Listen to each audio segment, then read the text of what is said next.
She's grown, she's bold, she's speaking her mind. A little dose of truth with a whole lot of shine. Hot topics, real life, no stressing. You tapped in now, it's a dose of precious. Real talk, good vibes, and gems authentic. Welcome to A Dose of Precious with your favorite host, Precious Bria. Guys, don't forget to like, comment, subscribe, share this with your friends, with your family, your boyfriends, your co-workers, your girlfriends, your besties. Share with everybody. Also, remember that this is streaming on all platforms that streams podcasts. So Apple Podcasts, Spotify, as well as YouTube. If you're watching me, hey. So just to jump right in, a quick check-in. I am doing good. Today it's beautiful outside. I can't wait to go outside and just get some fresh air. It's the weekend. I haven't been doing anything special, but overall I'm in a great mood today, this week. I have no complaints again. I did want to speak about this new phenomenon that China makes all of the luxury goods. So it's come out because of Trump's tariffs that China pretty much makes all of the luxury goods that you like. They make, I think, like 80% of Gucci in China. They make 60% of Prada in China. And a lot of people are coming out and saying, yeah, I've been telling you guys that DH Gate is the place to be and that the quality is good. I've seen people review things on DH Gate. And honestly, I'm not super into it, even though I do have a few handbags. I do have some designer sneakers or whatever the case may be, shoes, and some glasses that I bought authentically. I'm not like so deep into it that I would be able to tell the difference unless it says, like, if it says, if it's supposed to be Gucci and it says like Fucci, obviously I would know the difference. But unless it's something like super, super obvious, I wouldn't know. But it's very telling as to the people that go out and they go like super hard with the designer to find out that essentially the fakes are made in the same factory. Even before this information came out, I've been trying to shift my mind on how I feel about designer goods. I feel like I spent money, what I consider to be a decent amount of money, on some designer things. And honestly, because of the way society views women, or maybe it's just the way that I present, I feel like a lot of people assume it's fake anyway. So I'm like, why even spend my money on that? I also recently, so last summer, I haven't really been buying any designer things. I stopped buying like perfume as well. Even though that's one thing, I do enjoy the perfume. I'm sorry, girls. I will continue to buy the perfume. But everything else, it's not that deep to me. I never really cared about it. I just felt like I was getting older and it was a way to treat myself. And so, yeah, I'm just like sitting here like the girls are shocked. Let's move straight into viral talks. Viral talk. So the first thing that I wanted to talk about was the video that went viral recently of Terrance Howard saying that Diddy tried to fuck him.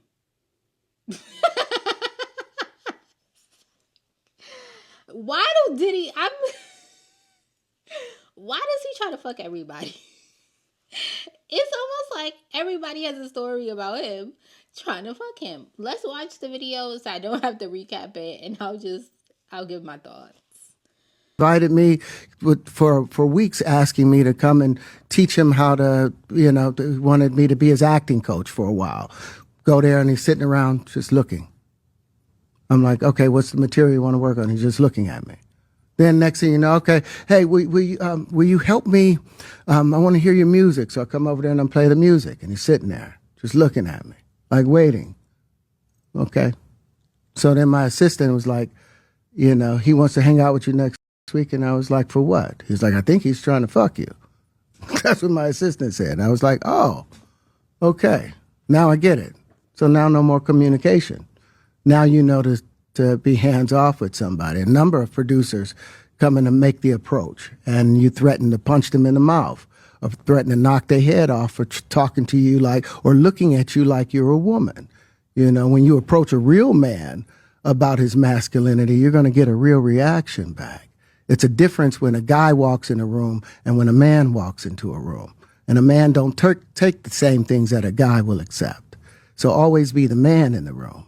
And that's always been my whole thing. And, no. Puffy invited me with. As he continues on in the video, he gets more into men getting into the music or I'll say the entertainment industry, and because they want to move ahead in their careers, and a lot of the men in those positions are sexually fluid.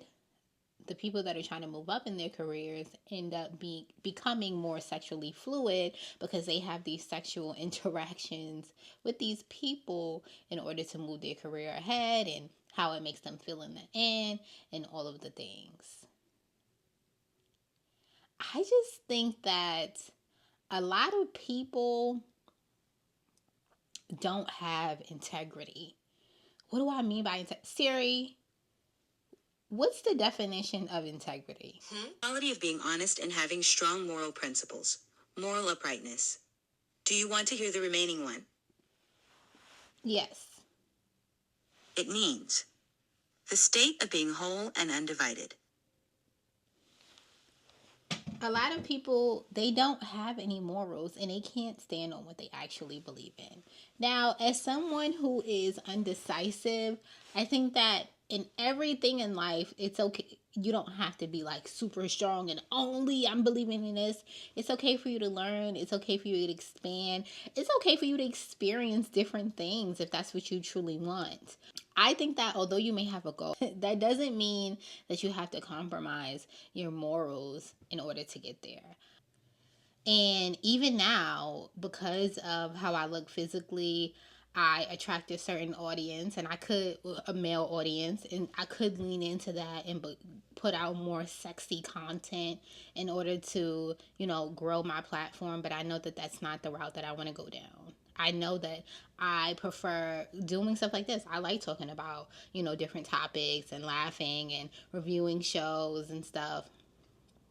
I know that I enjoy beauty content. If you go on my YouTube channel and look at my other videos, or if you go on my TikTok channel and look at the videos on there, it's mainly either lifestyle, maybe I'm doing like a day in the life or something like that, or it's a beauty video. I do have a few dancing videos on TikTok, but most of my videos are about makeup. Most of them are about lifestyle. And again, I could lean into that more sexy thing because of how I physically look. I mean, I am who I am. This is how I would dress on a regular basis. And so this is the extent as to what it's going to go. But I'm not going to compromise my morals in order to get approval from random people, or compromise my morals and then end up in a situation where I'm like, damn, this is not what I want to stand for. This is not the example that I want to set for other dark-skinned Black young girls. This is not the person that I aspired to be. And so it's odd to me that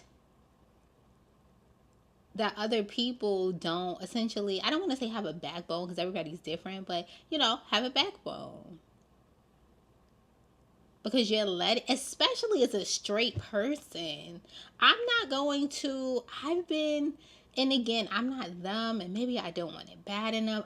I don't know. I mean, it's a lot of factors that we can add in, but I have had women come on to me romantically and say you don't have to do anything, sell me dreams, but I'm not attracted to women, so that's not something that I'm interested in. So it's odd to me that a man who's not attracted to men would end up having a sexual experience or sexual experiences with men to get ahead, and that's not even really guaranteed because you may or may not get the opportunity. Let's say you do get the opportunity. It's not guaranteed that the opportunity is successful, but let's say it is successful. If the opportunity is successful, that still does not guarantee you getting other opportunities. The perfect example of that is Girlfriends. I love the show Girlfriends. I watched it back as an adult. I think Joan is stupid, but we won't get into that, right? But the senses of it is, it was a decent show, right? It was a good show. It did well. A lot of Black people that I know enjoy the show. That show did amazing. The ratings were amazing. All of the things. And she said in several interviews that after Girlfriends ended, it took her years to book other roles. She didn't get grownish, or what is not grown. She didn't get blackish until years later. And so maybe she wasn't the best example, because she may have been able to even get on Girlfriends because of nepotism, which I have no problem with when it comes to Black people. If you have an opportunity, then your kids should benefit off of the opportunity. As a matter of fact, I think that you as a parent, or you as someone who aspires to have children, should put yourself in a position so that when you do have kids, you can give them opportunities. But we won't get into that, right? She said that years after Girlfriends ended, she still was not able to get another opportunity. She did not get blackish until years later. And so you sell your soul eventually, crush and shit on your morals and your standards, and it does not guarantee you a Grammy. In the video, Terrance did say something, because when you do get your da-da-da, you may get your Grammy, you may get this, you may get your Oscar, it's Oscars when it comes to acting, but whatever it is. You may get your Oscar, you may get your Grammy, whatever it is, right? You may not, though. And it's going to feel better when you know that you did things without having to compromise your body. Now, either way, it's work, you put in the work. I'm not mad at you, but I just think that you don't have to compromise to get the things that you want. What's for you is for you, and that's it, period. The point of me bringing this story up and talking about it, we all know that Diddy is a horny man. He is a horny man, and he's done some disgusting things. And he has essentially tried to fuck almost everybody in the industry. That's how it feels. Aside from that, if you believe in something, if you have these strong values and these strong morals, and it's something that you truly believe in, and sit there and dig deep to understand what you actually believe and what may have been put into you by society and what may have been installed in you by your parents, who may have, older or, more outdated views or, perspectives. But think about what actually means something to you. And if you're actually passionate about that thing, don't let anybody, move you away from that.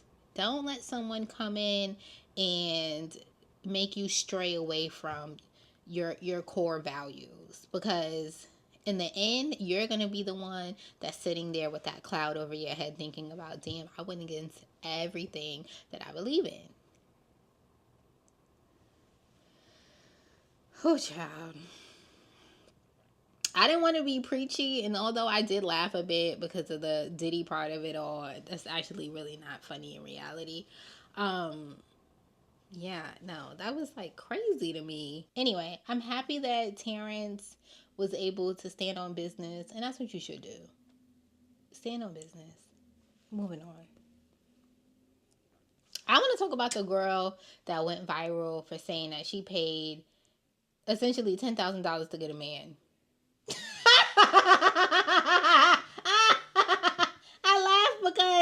I laugh because men are so easy. You don't have to pay anything. Why would you pay? Why would you pay? Anyway, let's watch the video. I'm 39. I had not been on one date in 2 years. Then I invested $10,000 into my dating coach. Shout out to Aaron White. I met my fiance a year ago. He proposed 2 months ago. And now we're getting married in 5 months. So I'm going to finish telling you the iconic engagement story. After that, I'm going to use this page to help you become the CEO of your love life. But first, let's talk investments. People will spend $20,000 on Dr. Miami, $100,000 on higher education, but there are some people in my comments literally cringing at the idea of investing their money and protecting their hearts and their future love lives. So I know the cost. I literally wasted 13 years of my youth on a man because I was not educated on how to date, how to choose wisely, how to pick with intention and clarity. And that comes with consequences. Having children with someone who doesn't show up, wasting years in a low vibrational relationship, letting your emotions allow you to crash out and lead you away from your purpose, being delulu about the red flag. So as a CEO of a 7-figure content studio, I'm now the CEO of my love life. And I lead my love life with wisdom. Your literal life depends on who you choose. So I encourage you to choose wisely. I am going to give two sides to this opinion, and I wholeheartedly believe both. Now, on one side, to some extent, I do agree with her. I'll explain why. As a Black woman who grew up in a single family home, so I grew up with my mother. So my dad has been in my life for all of my life. I'm not one of the girls who don't know their father. He's been in my life my entire life. He's still in my life, right? Although he was there, I still didn't get to see my parents in a relationship.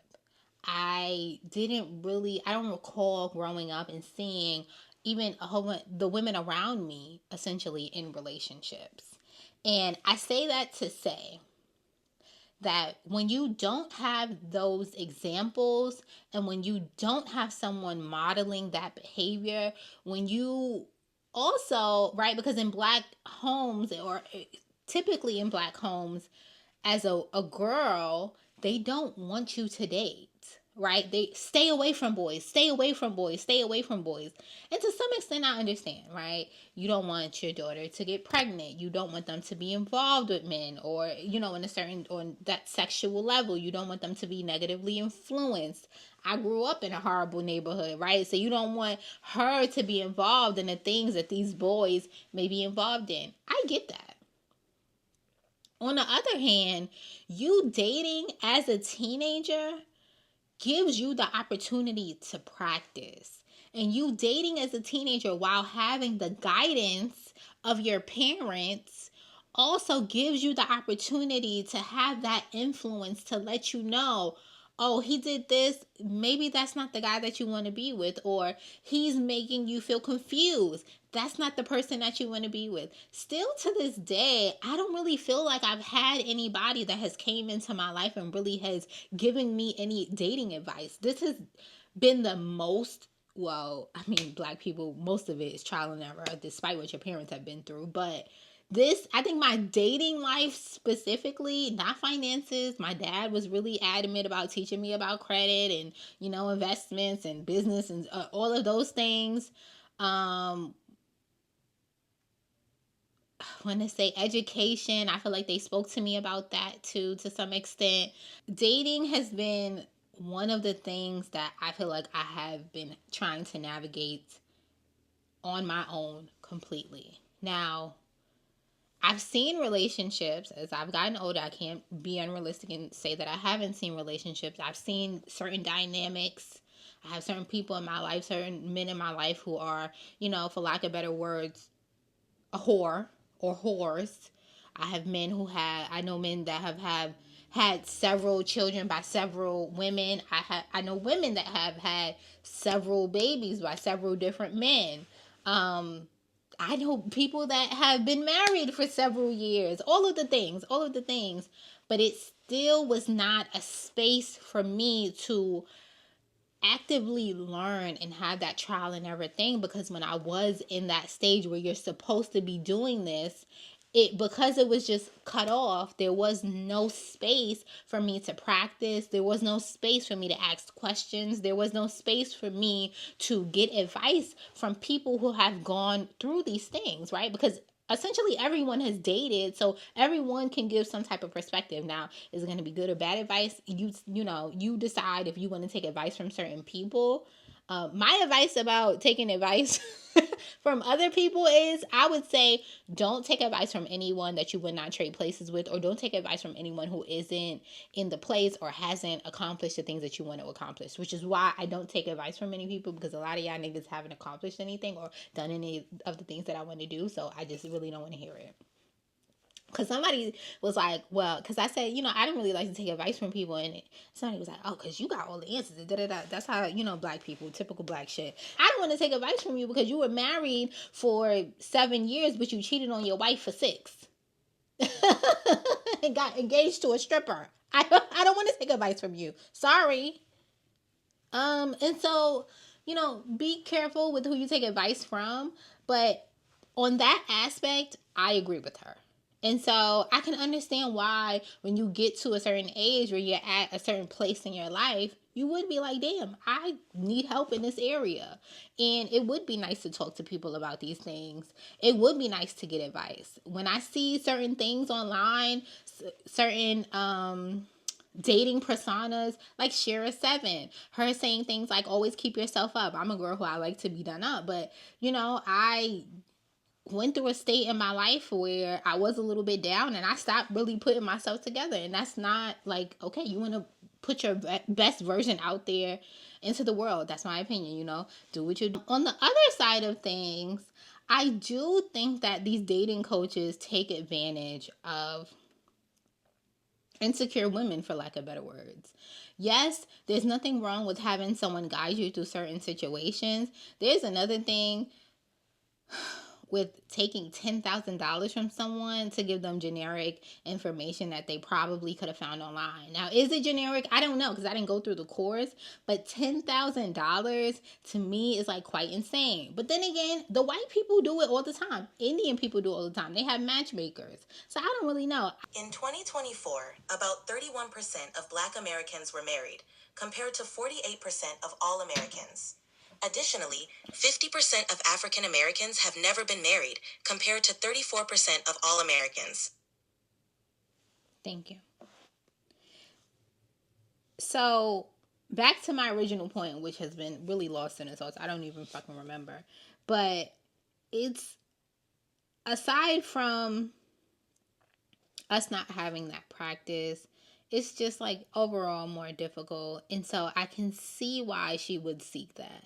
On the other hand, I just don't know if I can justify spending $10,000 on that. I do believe in investing in yourself, investing in your looks, investing in, your education so that you can be more of a worldly, be able to have certain conversations with people, being involved in your community, all of the things, having hobbies, all of that contributes to, who you are as a person, which then contributes to what you're going to be able to provide or give. I don't know how to explain it in a relationship.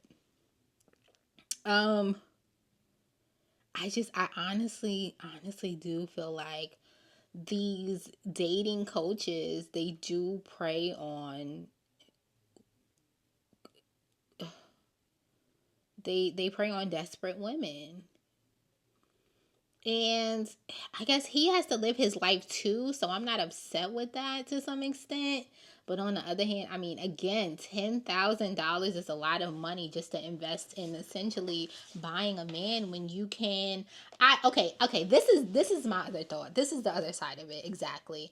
I believe in investing in yourself. She said you need to invest in yourself, all of these things. I believe that she could have tried to become the best version of herself, therefore attracting the best person for her, because it makes me almost think like this man probably has just a bunch of random men, which they may be great catches. I'm sure her husband or her fiance is amazing, but just a bunch of random men that he's just like clicking through or whatever. Maybe he has a specific system that he's helped to create in order to find these perfect matches and set her up on dates. And I get that to some extent.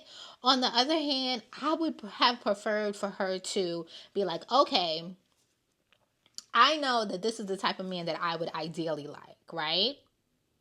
One,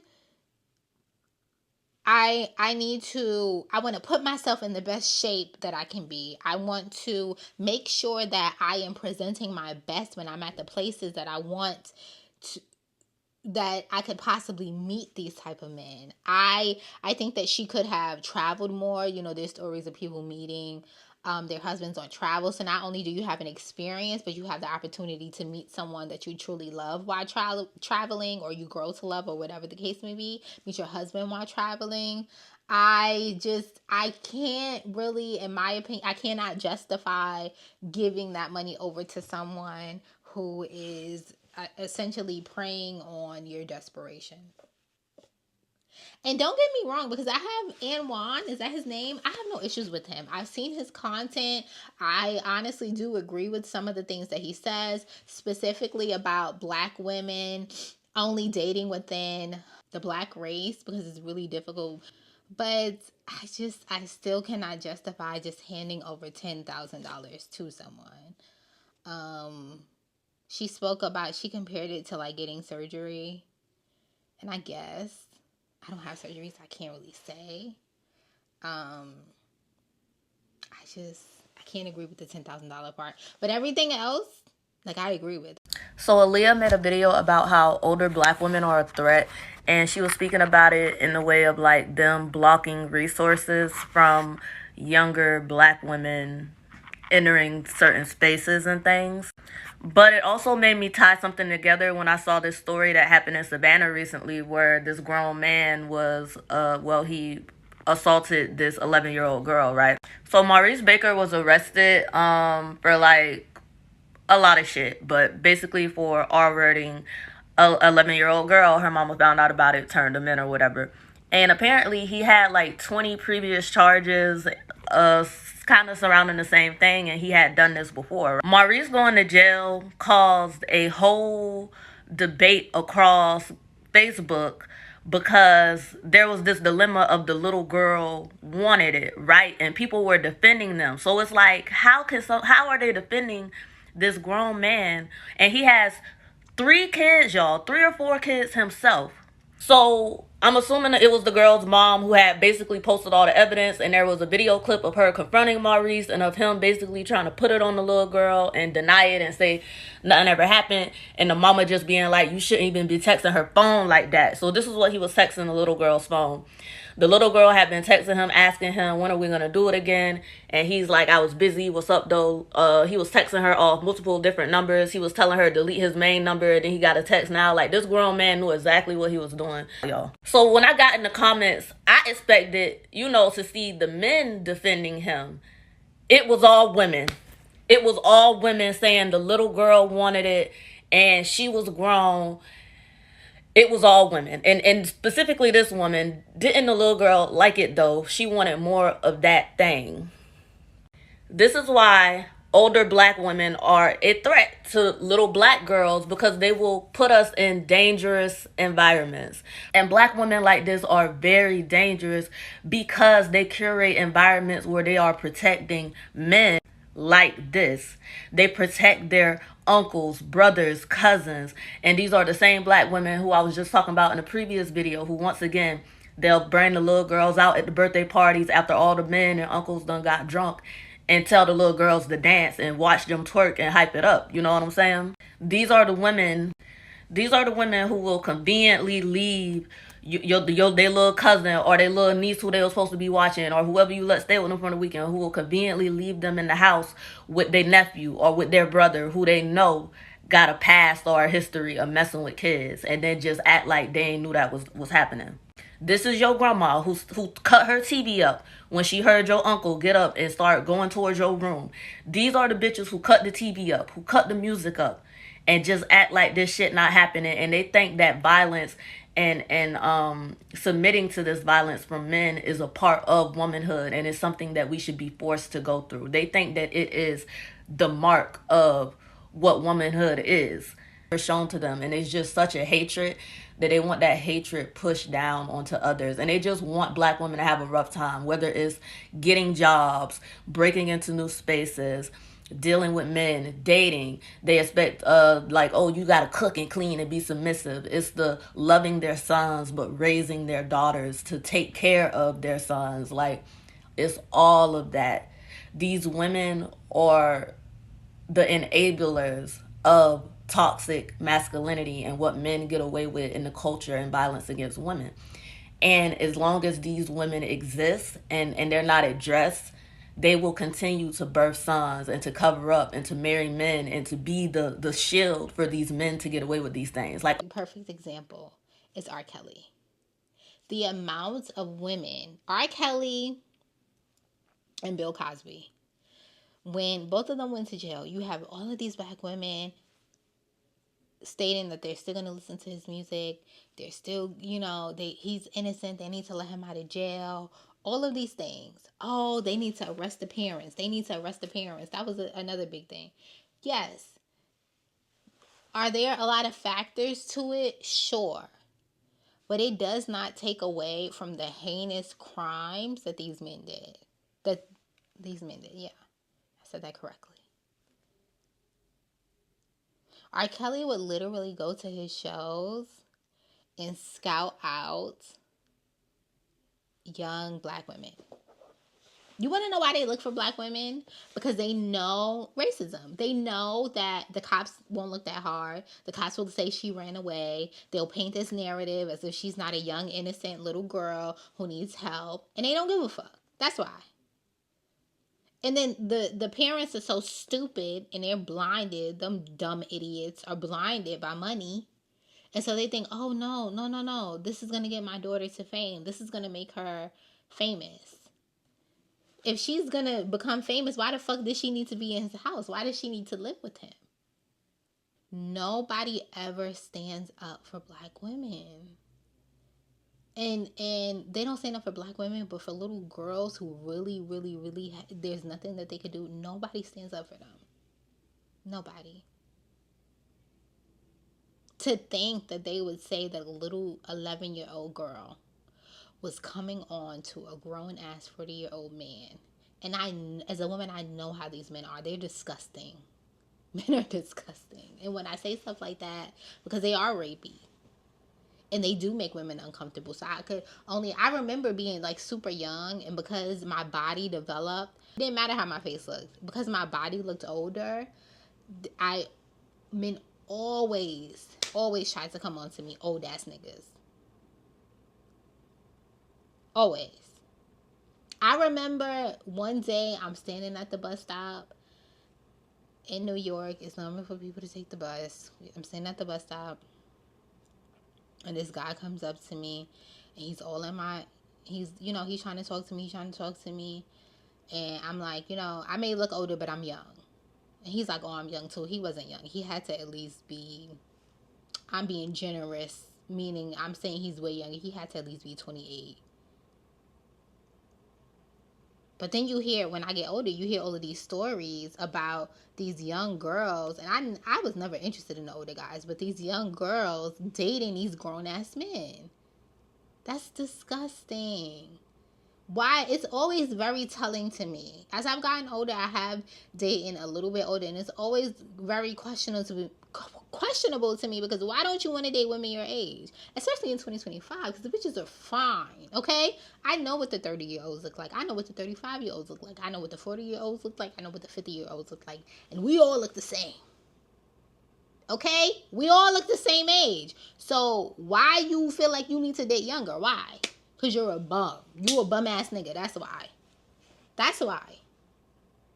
Because if you was really that guy, you would get you somebody that is the same age as you, that still looks fine, that still looks way, way younger than your raggedy ass, because men age horribly. That still look way younger than you. Very few men age well. Very few men age well. Even in 2025. Because right now, the 50-year-olds look like 35. The 40-year-olds look like 25. So it's just getting younger and younger. And the men are still aging horribly. You still have to beg them not to wash their face with 3-in-1.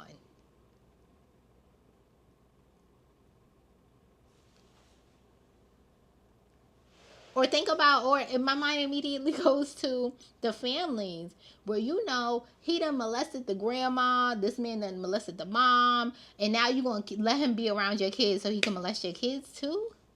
Are you dumb? Rhetorical question. Clearly you're stupid. What?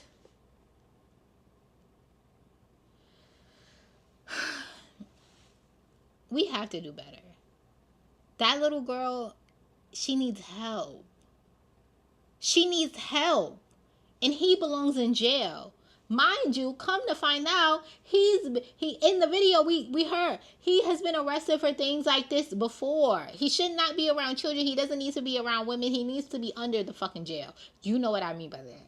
He doesn't deserve to be out working free. He doesn't deserve a life. He does not deserve a life. Because what? So this will guide us Show right into the recap. next segment, which is show recap. We're going to be recapping The Real Housewives of Atlanta, episode 5. And I don't even know what to think of the show at this point.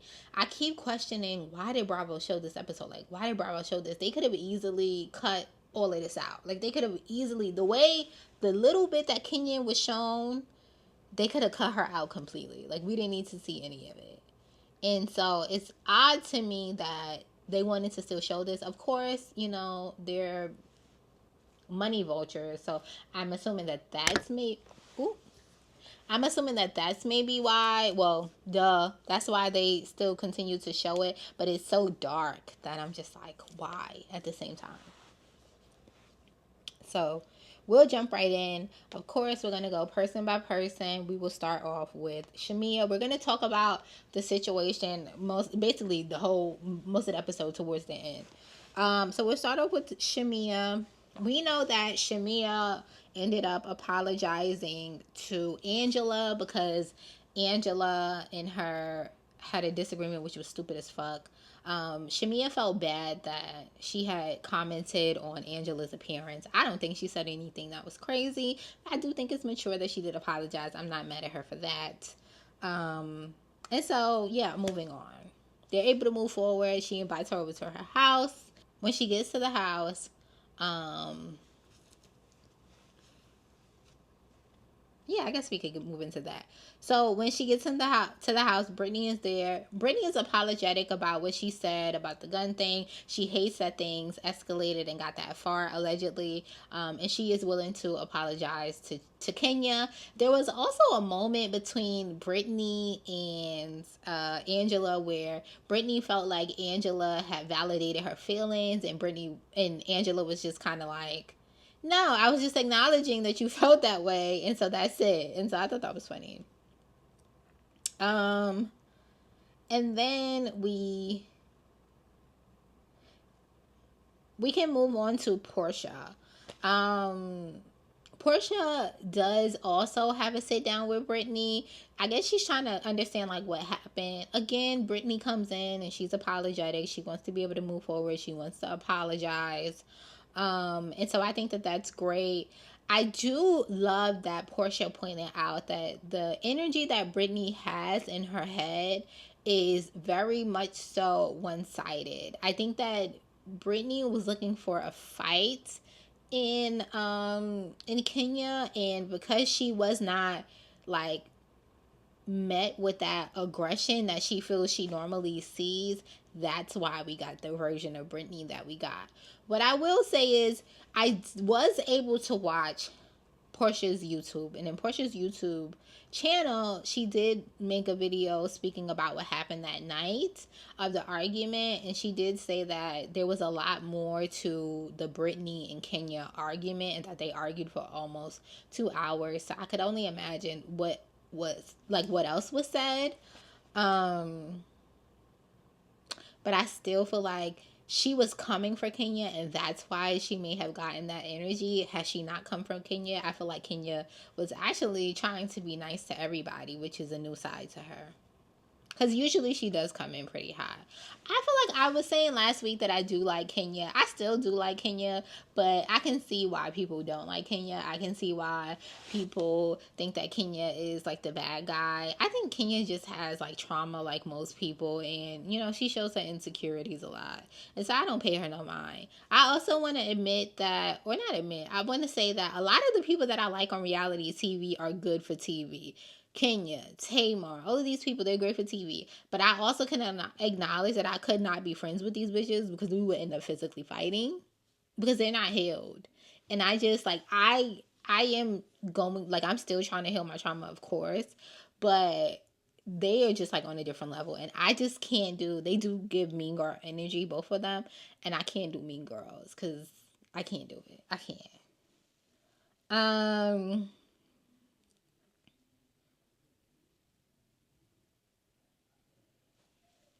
And then we get to see this scene where there's Portia, there's Kelly, and there's Kenya. And Kenya's just basically explaining, like, I don't understand where this energy is coming from, which I agree. I think that Brittany is a fan of the show, and so she had a certain perception of Kenya, and so that's why she came with the energy that she came with.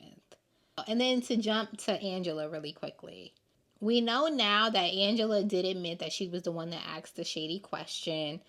And apparently, again, going back to Portia's YouTube channel, Angela did check Portia when Portia brought up the fact that she knew something about Charles.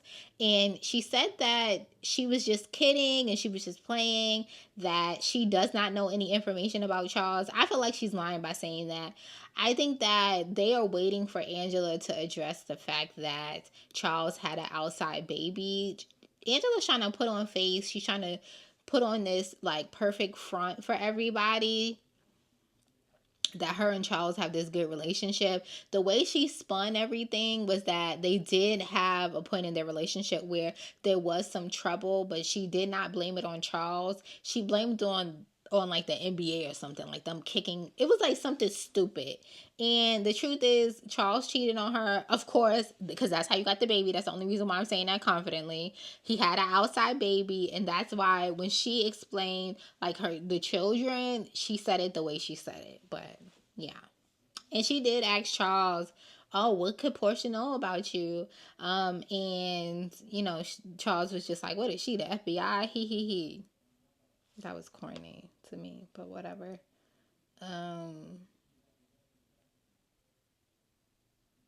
Okay. And so now we're getting into the conversation that Angela has with her daughter.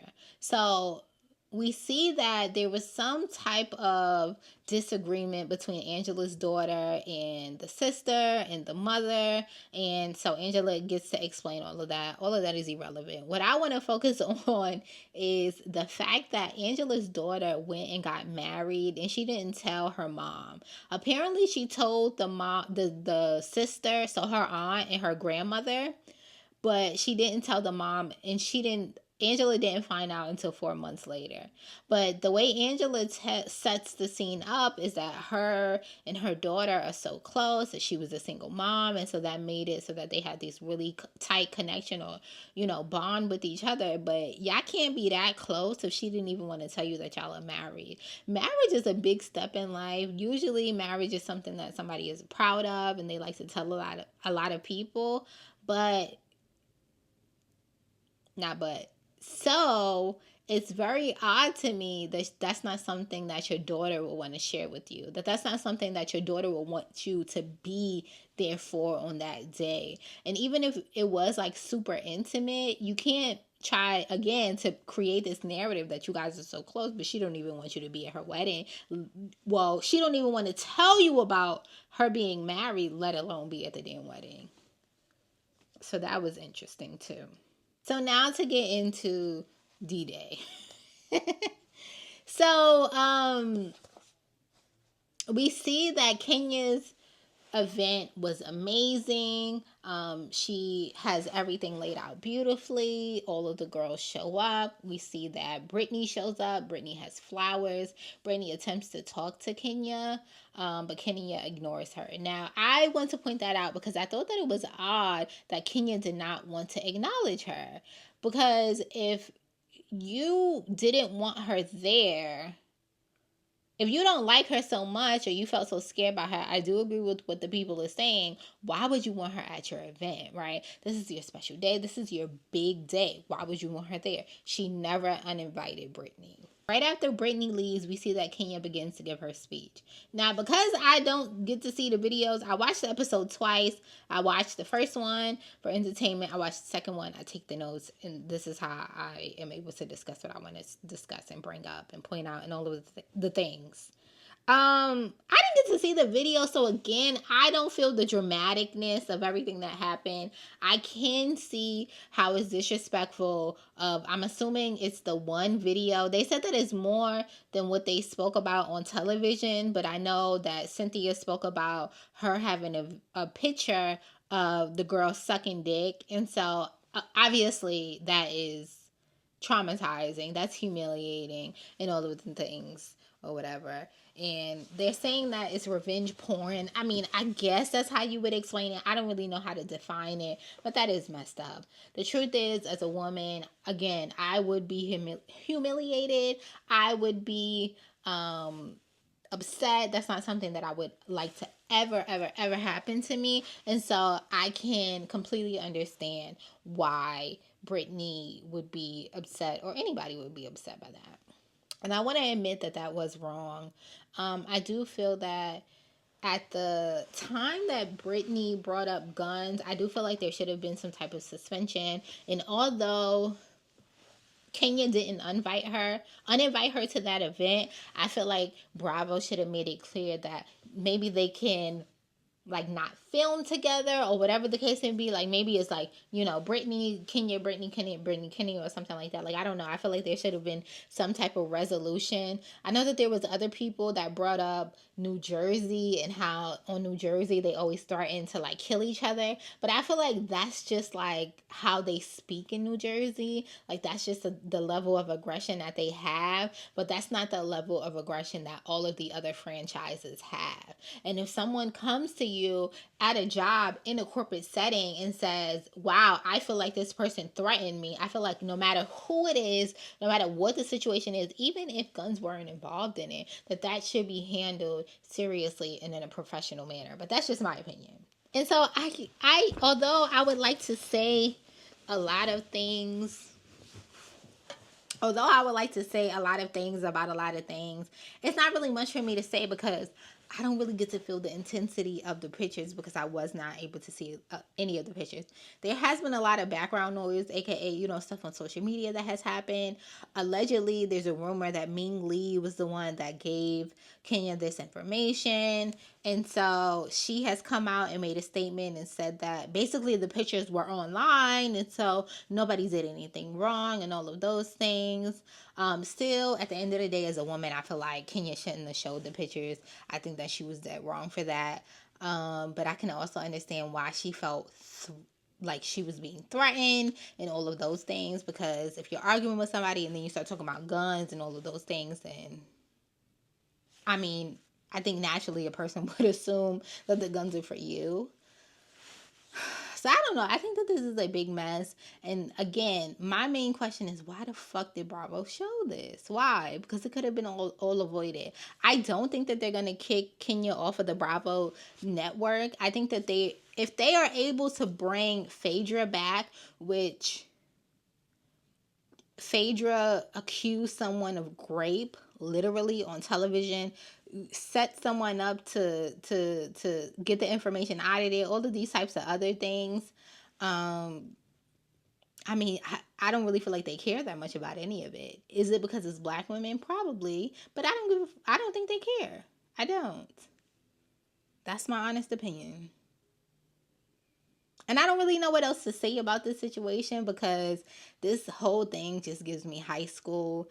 I think people are like reading too deep into it, and I get it. I think that Kenya was just trying to get a get back. A lot of people said that Kenya was trying to, you know, drink so that she can hype herself up to do it. And that's why, because she knew that this shit was wrong to do, because it was not a nice thing to do. As a woman, why would you ever want to embarrass another woman like that? And so, yeah, I don't know.